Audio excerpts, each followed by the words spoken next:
What's going on, everyone? You're back with Jono for another quick math lesson. Today we're going to look at bearings and how they relate to trigonometry. If we get these two concepts down, we can find out some really interesting information about the position of objects in a horizontal plane. And we're going to see it's actually pretty easy.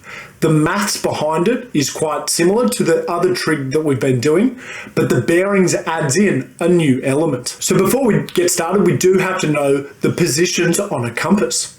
So we're talking about north, east, south and west, and the order of these is actually really important. So we always start at north, which is at 0 degrees, and then we're going towards east. So we're always reading our compass in this direction. Because it is that circle that I've just drawn, the compass north all the way around to north is exactly 360 degrees, or the degrees of a circle.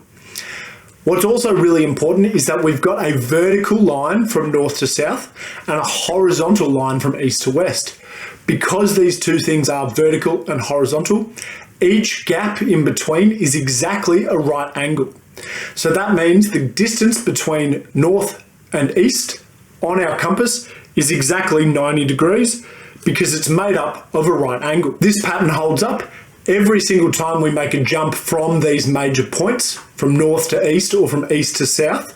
We go up by 90 degrees. So south is 180 degrees and west is 270. The terminology that we use for each quadrant is pretty simple. If you're in here somewhere, you're going in the northeast direction. Northeast as a position is exactly splitting it in half, but as long as you know which way we're kind of going, I think you're going to find it all right. So we're just going to have a practice at telling what our bearings actually are based on a line that's given. So the blue one's pretty easy. We know that north is 0 and we're going towards that east position and it's going to take 52 degrees. So that means our blue line is pointing at 52 degrees and that's all we've got to write. We do write for these ones 052 because most of them are 3 numbers. So this is just exactly what you have to write in order to get the mark. The next one is a little bit harder. The red angle there is 60 degrees past the east line. But I know that the east line is at 90 degrees. So I have to make sure I add on the original 90 or from north to east and then add on the extra 60 that have been given there. So that red line is not at 60 degrees, because that would put it in the northeast quadrant, but it's actually 150 degrees because it's the first 90 plus the next little bit. Next to this green line going southwest, we've gone all the way 180 degrees from north to south, and then that extra 27 degrees just adds on to that 180. So as long as you can identify if we're closest to east, south or west, you're going to find this pretty easy. So this line here is the 180 plus the 27, which means that it's at 207 degrees. This last purple one is actually a little bit harder. Because we haven't gone the long way around, we've gone from north backwards, the maths is a little bit different. And there is actually 2 ways to do this. We could know that north is 0 and 360, and we've gone backwards 50 degrees. So one way to work this out is that 360 minus that 50 degrees would give us 310 degrees. The other way we could do it is know that this whole thing has to equal 90 degrees. So that means that the complement to the 50 is this 40.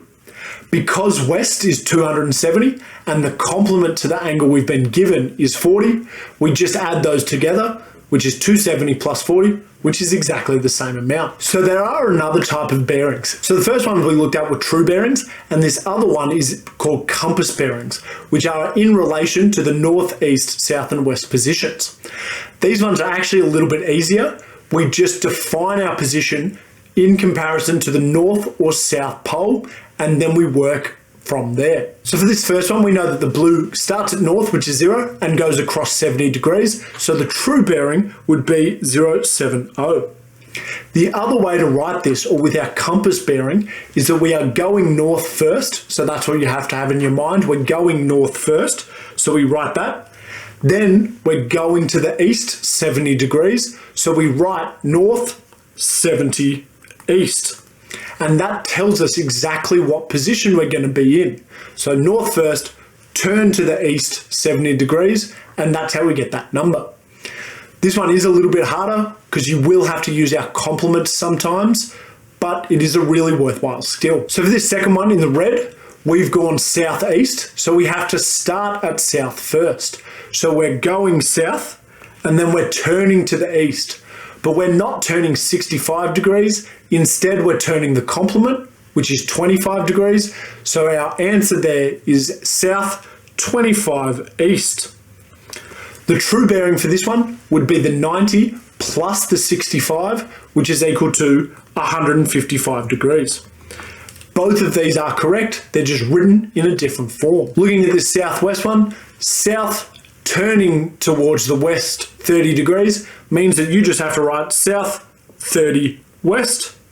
And if I wanted this as a true bearing, south is 180 plus then the extra 30 means that this is at 210 degrees. Finally, with the northwest one, we've gone north, we're turning to the west. We're not turning 55 degrees. We've got to make sure we use the complement, which is 35, and that is our final answer. For this one, if you wanted the true, we can go all the way around 270, plus the 55 gives us 325, and that is our true bearing. So being able to use both of these is definitely going to be a skill that you will find helpful in exam conditions. I hope you found this helpful, and I'll see you later.